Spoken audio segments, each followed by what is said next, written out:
I'm going to say something that nobody is going to say to you. You're probably people pleasing right now.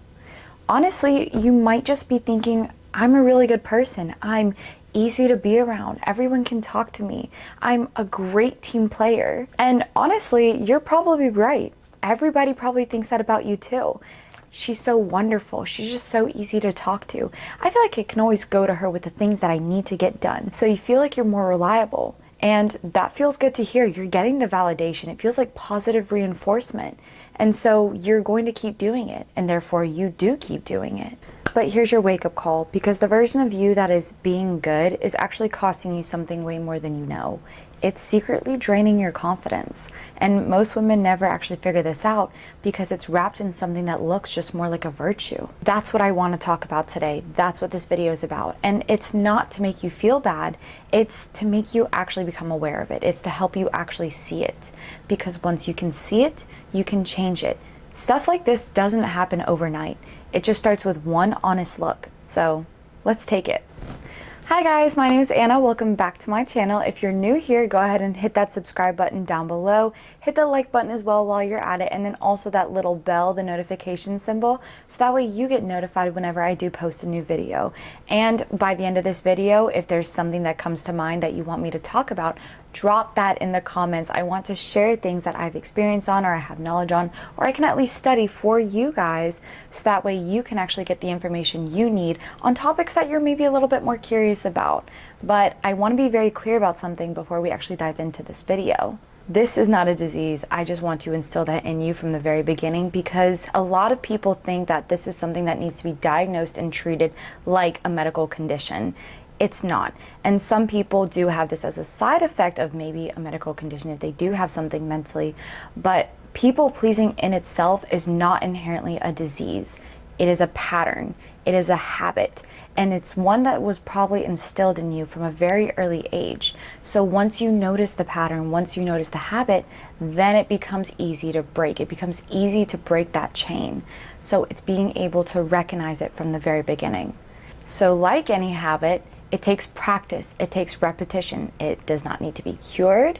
It needs due diligence, and it needs constant attention to be able to rewire that part of your brain, or rewire that part inside of you, so that way you can make that change effective in your life, and then you won't have that habit reoccurring every time you step out into public. So anyway, let's go ahead and jump into the video.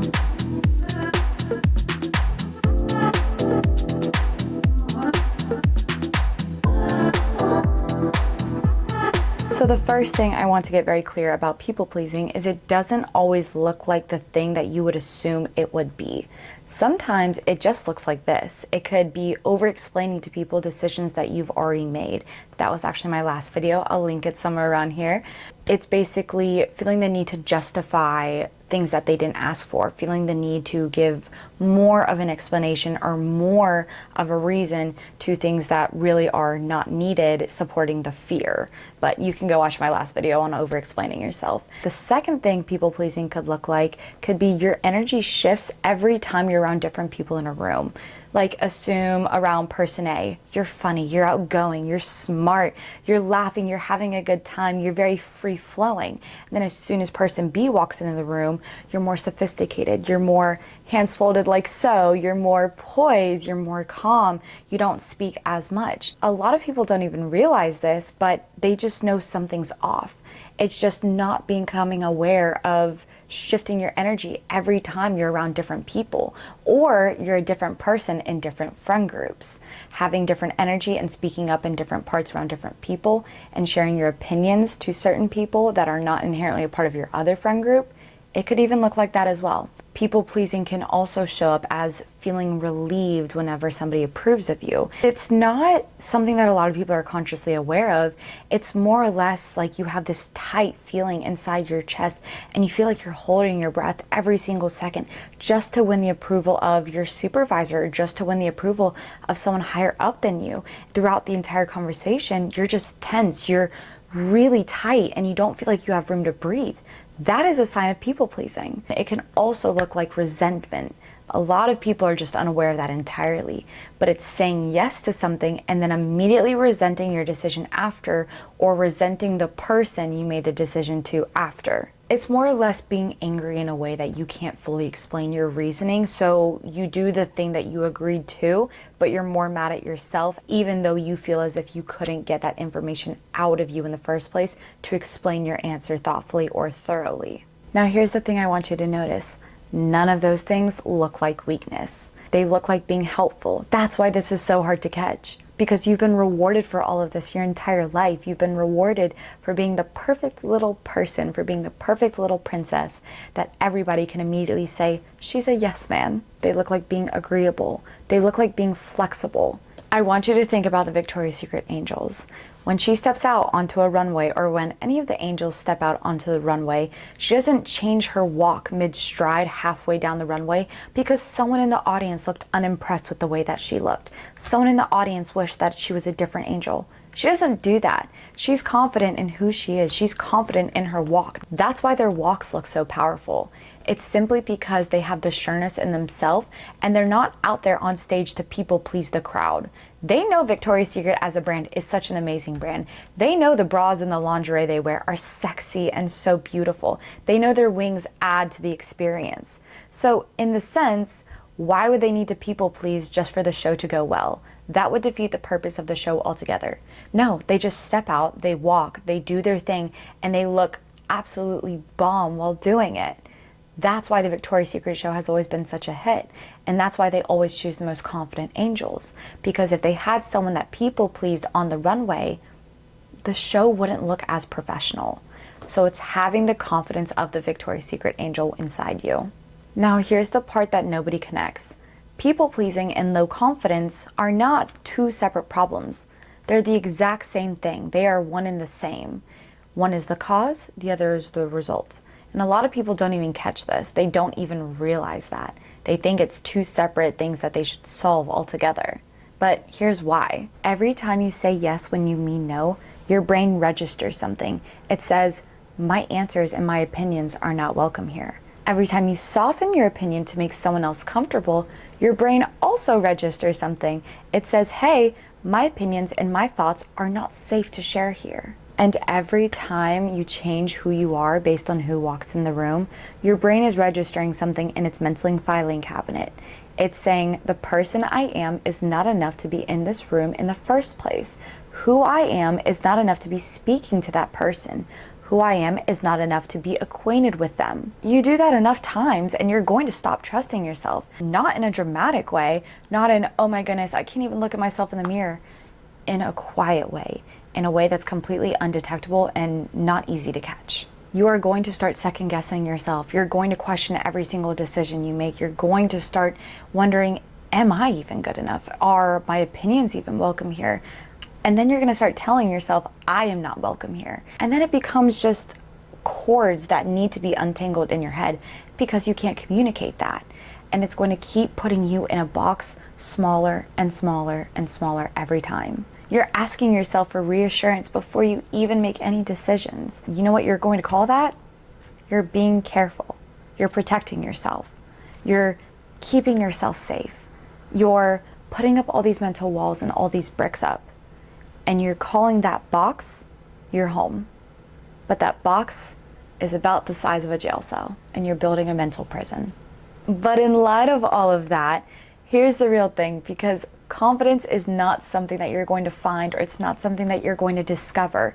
So while you're in your little jail cell, you're not just going to turn over a rock and find confidence under that rock and say, let this confidence be in me. No, it's something that you build. The same way that you built brick by brick your people-pleasing wall, your people-pleasing prison, the same way is exactly how you're going to tear that down and put those bricks in building up your confidence. Okay, so think about it like this. You have a bank account and you have a stack full of dollars. Every time you say what you actually think and you don't over-explain yourself, you're making a deposit into that bank account. Every time you show up as the most authentic version of yourself, you're making a deposit into that bank account. It's like, oh my goodness, my bank account is going up. I'm feeling more abundant. I'm feeling more full. Every time you say what's actually on your mind, of course, in the most natural and honest and kind way possible, you're making a deposit into that bank account. And every time you share your opinions and speak up for yourself, and stand up for yourself whenever someone insults you as a joke, you are making a big deposit into that bank account. Now let's flip that. People pleasing is a withdrawal. Every time you people please, you're withdrawing from that account. It happens slowly, but you don't realize it because it's consistent and it happens quietly. That's why your bank account feels empty. That's why your bank account, you as a person, feel empty inside and your energy feels drained because you've been making withdrawals and you haven't been realizing it. So it's constantly putting forth and making a decision consciously to deposit into the bank account of confidence or withdraw from the bank account for people pleasing. I want to take this moment to pause and say, understanding what it's like to be a people pleaser, from the outside, it's easy to understand when it's communicated correctly. But from the inside, when you are a people pleaser yourself, it feels like you have so much stuck in your brain that you can't communicate. It feels like you have all these wires connected together and they're not able to flow out. Imagine a ball of yarn and it unwinds through your voice, your speaking and your words, and the ball of yarn stays stuck in your head. So it's almost like you word vomit.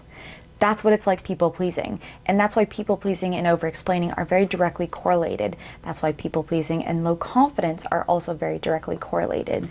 Now, I want to just preface and say something. I used to be the biggest people pleaser ever. I'm so thankful that I'm not anymore. I know what it's like to go out there and put on your best face for everyone else around you. Feel like you're just pouring from an empty cup, feeling like you're not getting filled inside inherently. It's like you're putting on a mask. And I remember specifically, I really got to a point where I was putting on 8 different masks during the day. Like when you're talking to so many people and when you're around so many people, you want to make sure you're showing up as the best version of yourself for them. Not for you, for them. I burnt myself out so bad because people pleasing was taking way more out of my energy and it was exhausting me mentally, physically, to a point to where I was then having health problems. Health problems. You wouldn't think that you would get health problems from people pleasing, but it happened because my energy was constantly drained to where I couldn't even take care of myself properly. When I say this happens quietly, it happens quietly. When I say this happens slowly, it happens slowly because it's happening consistently in the background, and then boom, all of a sudden you realize you are not the same person you thought you were. You're not the same person who you believe that you are inside. And you know you can be different. You know you can change. That's the hardest part because it's unrecognizable. I understand, and it's going to be difficult. Some people still struggle with it. You could be at any age, any race, male or female, still struggle with people pleasing. I know 60-year-olds who quite literally still ask for permission just to share their opinion. I know 18-year-olds who are very bold and audacious with sharing their opinion. It goes across the board. It's not just specifically for this person, or it's not just a diagnosis. It's something that everybody develops, and it's so common. So it's always being able to recognize your pattern of people pleasing, noticing it and noticing how to change it. Once you find that inside of you, it's just being repetitive at changing it. It's being repetitive as making the deposit into your bank account and showing up for yourself. People pleasing, if you do it long enough, will affect everyone else around you more than it will affect you in your mind yourself. So I just want you to be conscious of that because it can affect your relationships if you are in a relationship with a partner. It can affect your friends. You can become so much of a people pleaser where people just don't even want to hang out with you anymore because you are a yes man and you are saying yes to everything, to where it's like you don't even have an opinion. It's like you're brain dead. Can you think for yourself? Once you recognize it, you can change it and shift it before it becomes destructive. Now that I've given you my personal experience with it and just the little tidbits I understand from people pleasing, let's go ahead and get back into the video on the tactical things for how to fix this. Okay, so how do we actually fix this? And I will say it is not a 10 step-by-step plan. It is not a personality transplant. It is just a couple of shifts that I want to talk to you about. And let's be honest, they are going to feel uncomfortable at first. That's not a sign you're doing it wrong. It's just a sign you are doing something new. So please give it time. Now, the first shift I want to talk to you about is let the silence be there. The next time someone asks you something and you feel the need to over-explain, just pause, say your answer, and be done. Let it sit. No, oh my gosh, I would love to, but I can't because I actually have this thing going on. It actually relates to this person and it kind of falls behind this. No, that's too much and nobody even asked you for that. Let the silence be there. Originally, the silence after a clean answer is actually going to feel like you did something wrong. You didn't. You just stopped apologizing for having a life. So I want you to practice this 1 week and then let me know how it works. Now, the second thing I want to talk to you about is notice the room. I want you to check yourself. So the next time you're in a room and you feel your energy shifting, like when someone looks unimpressed, you feel yourself shrink. When someone looks cold, you try harder. Or when someone pulls away from you, you move closer. I don't want you to do anything about it. Just notice this. You don't have to do anything just yet for practice, just noticing it. Because you can't fix something you don't have a name to, and you can't fix something you haven't pinpointed in your life just yet.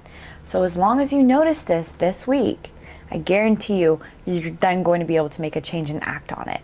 But figure out, where are those moments? Where do they pop up that you maybe haven't recognized before?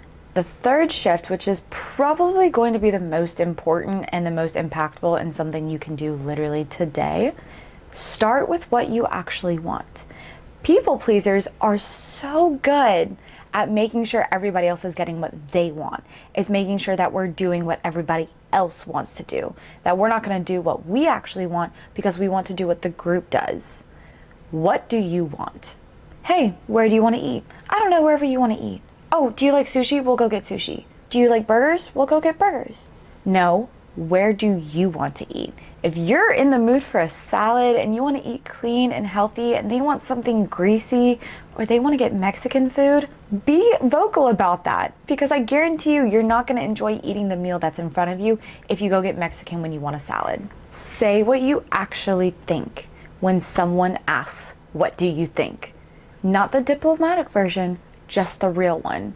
A great example of this is one time I had somebody come up to me, I think it was like last year or 2 years ago when I was still a part of this friend group, and someone asked me my opinion about someone else in that group.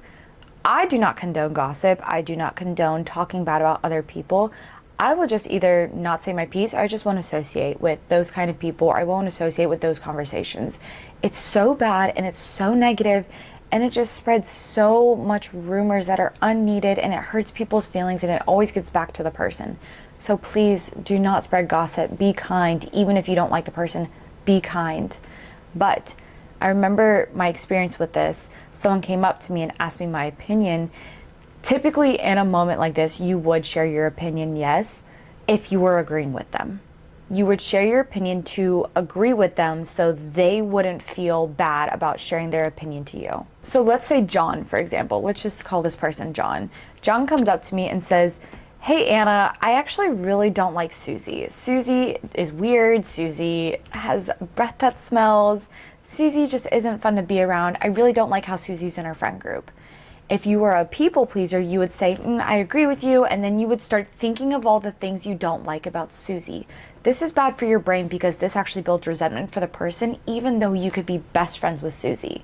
So when you're talking to John, do not people please to him. This is where you speak up and say what you actually think. You say, no, I actually don't agree with you. I like Susie. Me and Susie get along very well. Susie's never done anything bad to me. I can connect with Susie about these things. So John, I actually don't agree with you. That's speaking up and saying what you actually think, because not only in this moment are you protecting your relationship with Susie, you're not condoning the bad behavior John is coming at you for, and you're not engaging in it, thus bringing your energy down as a person. That also brings down your reputation if it gets back to Susie. There are so many examples of this. I just want you to be incredibly mindful about what people pleasing can actually do. Like I said, it can be very detrimental to you and other people around you if you're not careful. That's why you have to check in with yourself. Make sure you're not people pleasing for others and striving for other people's attention and behavior, but making sure that you're also not burning bridges behind you, making sure that you're not leaving a bad footprint or a bad mark on other people. Believe me, there's enough negativity in this world. Might as well make the world better in the small moments that you have. This all ties right back to confidence, and it all ties right back to putting money in your bank account, depositing money in your bank account, and building that wall of self-confidence brick by brick.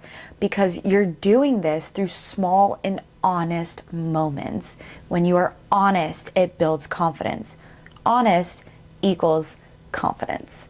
So when you do that, I guarantee you, your self-worth and the way you feel about yourself inside will bring back that sureness and make you feel like you're living on another level of life you haven't been able to achieve in the first place. I know this because I practice this daily. I'm not the same person I was a year ago. I'm not the same person I was 6 months ago. I am not even the same person I was back in January. I can say that with the utmost certainty because every single day I work on my honesty and I build my self-confidence and my sureness in myself, which kills the people-pleasing part of me. Now, before I close, I want to say something because this is actually very important to me. If you've been people-pleasing your entire life, there's nothing wrong with you. It's just that the version of you that wanted safety so bad and wanted to feel secure in herself so bad learned that she had to be agreeable to be safe. Learned that she had to be flexible and she had to be the yes man to be able to fit in. She was doing the best she could with what she had. She's not bad. There's nothing wrong with her. She was smart. She figured out what worked and she did it. But that's not you anymore. That's not the person you want to become. You're allowed to update yourself. You're allowed to update your life. You're allowed to move to the next level. You have that permission. Give yourself that permission because you're not being cold. You're just learning what fits you and your life better. We only get one life. Why would I waste it making sure that I'm making other people happy all the time based on the actions that I have? No, I want to be the main character of my life.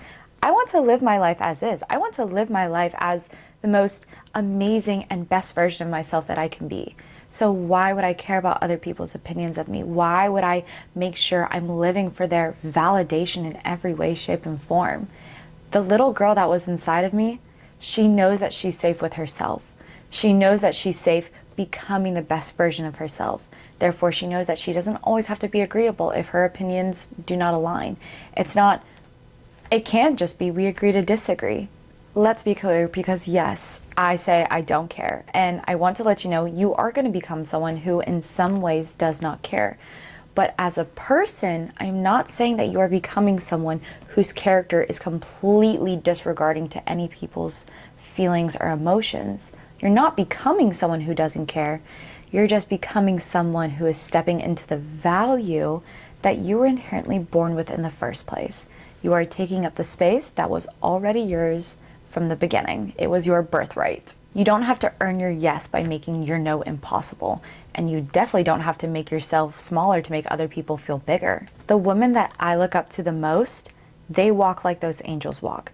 The woman that I am becoming, that I desire to become, and I am building myself up for day by day, she walks like the angels walk. Not for the crowd, but walking for yourself. And I can promise you, it's not something you just wake up with one day. Yes, you can decide it to be your day one, but it's not something you're going to wake up and feel fulfilled with on day one. It's something you're going to have to work towards. And it's hard. Is that a choice that you're willing to make?